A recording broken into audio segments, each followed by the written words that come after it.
Friends, welcome back to my YouTube channel. मेरे इस channel में आपका बहुत बहुत स्वागत है, हार्दिक अभिनंदन है। आज का विषय बहुत ही क्रिटिकल है और इस पर एक बहुत बड़ी बहस देश में चल रही है। प्रश्न है, क्या बैंकों का निजीकरण किया जाना चाहिए? बहुत महत्वपूर्ण प्रश्न है और इसका उत्तर मेरे इस वीडियो के अंत में आपको ज़रूर मिलेगा। तो इस पूरी एक बहस जो चल रही है, इसका हम आज विश्लेषण करते हैं।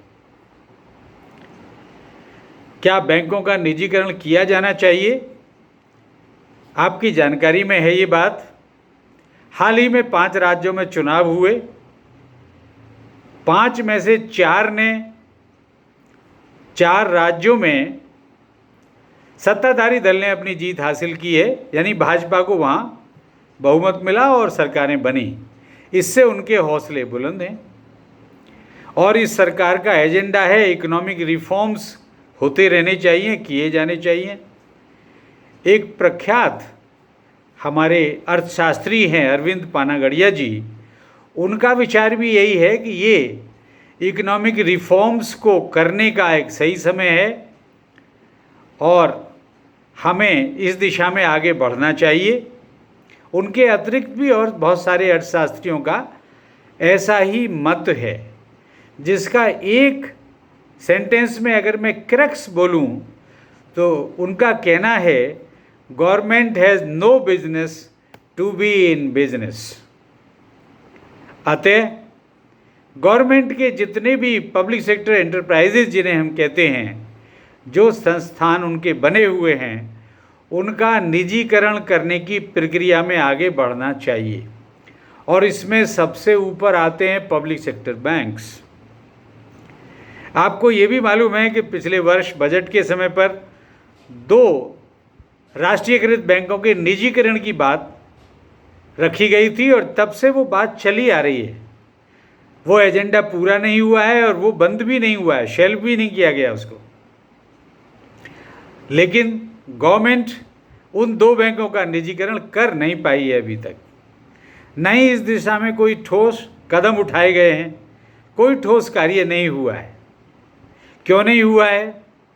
इसका सबसे पहला कारण है कि हम बैंकों के बारे में बहुत अच्छी तरह से समझें और उनके कार्यकलापों का, फंक्शंस का विश्लेषण करें। तो पहला बिंदु आता है कि जैसे ही पब्लिक सेक्टर बैंक्स के प्राइवेटाइजेशन की बात आती है तो बैंक कर्मचारी उसका पूरी ताकत के साथ विरोध करते हैं और अब भी उन्होंने अपना एक एजिटेशनल प्रोग्राम बना रखा है। दूसरा कारण है कि हमारे इन बैंकों के मार्केट कैपिटलाइजेशन आज के समय में बहुत बढ़ गए हैं।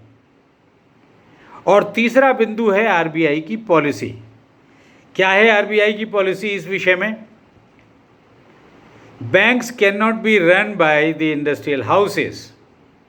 आरबीआई का अनुभव भी है। बिफोर नेशनलाइजेशन सारे बैंक निजी हाथों में ही थे और फिर एक सोची समझी कार्य योजना के तहत बैंकों का राष्ट्रीयकरण किया गया था। उस पर भी विचार करेंगे। लेकिन ये तीसरा बिंदु है, जब इंडस्ट्रियल हाउसेस पूरी तरह आउट हो गए इस रेस से, तो इन बैंकों को खरीदेगा कौन? कौन बचा? किसके पास इतनी फाइनेंशियल पावर है जो आरबीआई के तमाम नियमों का पालन करते हुए इनका अधिग्रहण कर सके? और एक और बात जो महत्वपूर्ण है, कोई भी प्राइवेट सेक्टर एंटरप्राइज आज की डेट में मेरे अनुभव के अनुसार इस बात में कभी इंटरेस्टेड नहीं होता है कि वो पहले बैंक का अधिग्रहण करे, आरबीआई के तमाम सख्त रेगुलेशंस का सामना करे और अपने लिए प्रॉफिट भी कमाए और बाद में बैंक कर्मचारियों को उम्र भर उन्हें पेंशन भी दे। ऐसा कोई निजी संस्थान मैंने देखा नहीं है। हो भी सकता है, लेकिन मेरे अनुभव के आधार पर ऐसा है नहीं। तो प्रश्न ये आता है कि कैसे इनका निजीकरण सरकार कर पाएगी इतने विरोध के बावजूद। इसके अतिरिक्त एक और बहुत महत्वपूर्ण पहलू है, बैंकिंग बिजनेस ट्रस्ट, फेथ और कॉन्फिडेंस का बिजनेस है।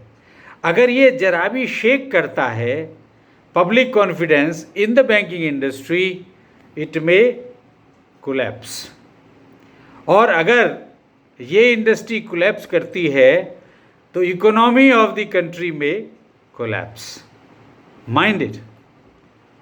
और यही कारण है कि सरकार अभी इस पर कोई ठोस कार्रवाई कर नहीं पाई है। अब एक हम ये भी विचार कर लेते हैं कि निजीकरण होने से होता क्या है। निजीकरण होने से इनमें थोड़ी फंक्शनिंग इंप्रूव हो जाती है, ऐसा माना जाता है, और कुछ इनको टेक्नोलॉजी में और दूसरे एरियाज़ में थोड़ी बहुत मदद मिल जाती है। लेकिन क्या सभी प्राइवेट सेक्टर बैंक्स एक जैसा परफॉर्म कर रहे हैं, पार एक्सीलेंस परफॉर्म कर रहे हैं? Answer is no. तो फिर ऐसा क्यों सोचा जा रहा है? इसके समर्थन में मैं आपसे ये और कहना चाहूँगा कि हमें जब बैंकों का राष्ट्रीयकरण किया गया था तो उसके पीछे क्या कारण थे। सारे बैंक उस समय प्राइवेट सेक्टर में ही थे। उस समय देश की अर्थव्यवस्था की स्थिति को देखते हुए, जिसमें flow of credit and the rate of interest which was being charged to the customers, ये दो बहुत महत्वपूर्ण पहलू थे। Flow of credit to the desired sectors नहीं हो रहा था, रेट ऑफ इंटरेस्ट बहुत हाई थे। इंडस्ट्रियल हाउसेस से सभी बैंकों के अपने अपने एसोसिएशन थे, जो रिजर्व बैंक की नीति के खिलाफ है। तो बैंकों का राष्ट्रीयकरण किया गया, जिससे उन सेक्टर्स को, जैसे एग्रीकल्चर था, स्मॉल बिजनेसेस थे, हमारी स्मॉल इंडस्ट्रीज़ थी, जिनको आज हम एमएसएमई सेक्टर के नाम से जानते हैं, इनको फ्लो ऑफ क्रेडिट था ही नहीं, नेग्लिजिबल था। इंडस्ट्रियल क्रेडिट थे, बड़े बड़े इंडस्ट्रियल हाउसेस को बैंक के क्रेडिट्स थे। तो ये फ्लो ऑफ क्रेडिट की डायरेक्शन चेंज हुई और रेट ऑफ इंटरेस्ट का एडमिनिस्ट्रेशन सख्त हुआ, उनको नीचे लाया गया, जिससे कंट्री की इकोनॉमी को और आम आदमी को बड़ी राहत मिली। और दूसरी बात कि अगर public confidence public sector banks और प्राइवेट सेक्टर बैंक का कंपेयर किया जाए तो आज भी पब्लिक सेक्टर बैंक्स में पब्लिक का कॉन्फिडेंस अधिक है। इसके कई कारण हैं। पहला, गवर्नमेंट की ओनरशिप। दूसरा, इतने समय का लंबा अनुभव राष्ट्रीयकरण के बाद का। और तीसरा, 3 सुरक्षा गारंटीड हैं। पब्लिक का पैसा बैंकों में सुरक्षित, इसका सही उपयोग देश के आर्थिक विकास में उपयोग होता है। तीसरा, जैसे ही डिमांड आती है कस्टमर की, तुरंत भुगतान कर दिया जाता है। इससे पब्लिक ट्रस्ट और कॉन्फिडेंस पब्लिक सेक्टर बैंक्स में बहुत बना हुआ है। हालांकि कुछ प्राइवेट सेक्टर बैंक्स भी इस समय अच्छा परफॉर्म कर रहे हैं। और सबसे महत्वपूर्ण बात, क्या आपने कभी देखा किसी प्राइवेट सेक्टर बैंक्स को गवर्नमेंट की स्कीम्स में, गवर्नमेंट के प्रोग्राम्स को रन करने में, प्रायोरिटी सेक्टर और स्मॉल सेगमेंट जिसको हम कहते हैं बॉटम ऑफ द पिरामिड, उसको ऊपर उठाने में कोई रुचि लेता है प्राइवेट सेक्टर बैंक्स? नहीं लेता है। लेकिन हम सब यानी public sector bank, the group as a whole, इसमें जी जान से जुट जाता है। चाहे आप प्रधानमंत्री जनधन योजना देख लीजिए, गवर्नमेंट की डायरेक्ट बेनिफिट ट्रांसफ़र की स्कीम्स देख लीजिए, गवर्नमेंट के अदर स्कीम्स के इम्प्लीमेंटेशन को देख लीजिए। जितना अग्रणी भूमिका और जितनी तत्परता के साथ पब्लिक सेक्टर बैंक्स उसमें पार्टिसिपेट करते हैं, उतने उसके 10% भी नहीं प्राइवेट सेक्टर बैंक्स उसमें पार्टिसिपेट करते हैं। उनका उद्देश्य अपने किस स्टेक होल्डर्स की वैल्यू बढ़ाना, अधिक से अधिक प्रॉफिट कमाना होता है, जो पब्लिक सेक्टर बैंक्स के साथ ऐसा नहीं है, आज भी नहीं है। आज भी हम गवर्नमेंट के प्रोग्राम्स और योजनाओं को प्राथमिकता देते हैं और गवर्नमेंट के साथ देश के आर्थिक विकास में कंधे से कंधे मिलाकर बराबर खड़े हुए हैं। इसी का परिणाम है आज PMJDY वित्तीय समावेशन की एक जो फ्लैगशिप योजना है गवर्नमेंट की, उसमें 45 करोड़ से अधिक के खाते खुल गए हैं और 1,67,400 करोड़ रुपए से भी अधिक उनमें राशि जमा हैं। 31 करोड़ से अधिक रुपए कार्ड इशू हो गए हैं। क्या ये सारा कार्य प्राइवेट सेक्टर बैंक्स ने किया है? नहीं, उनका योगदान इसमें भी बहुत बहुत सूक्ष्म है, बहुत अधिक नहीं है। अतः अगर इन सब चीज़ों को ठीक से समझा जाए तो इस प्रश्न का जो मैंने शुरू में पूछा था उसका एक ही उत्तर आता है कि सरकार को जल्दीबाजी में और होलसेल प्राइवेटाइजेशन बैंकों का नहीं करना चाहिए।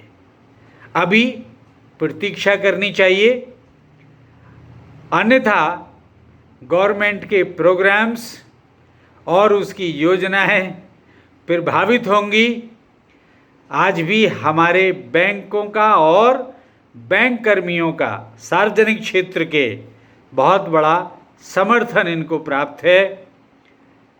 और मेरी अंत में आपसे वही पुनः एक अपील, आपने मुझे ध्यान से सुना है, इसके लिए आपका आभार।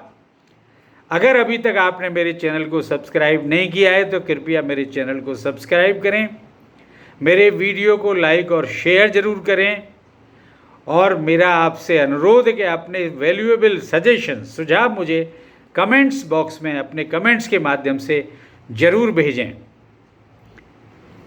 आपका हार्दिक धन्यवाद।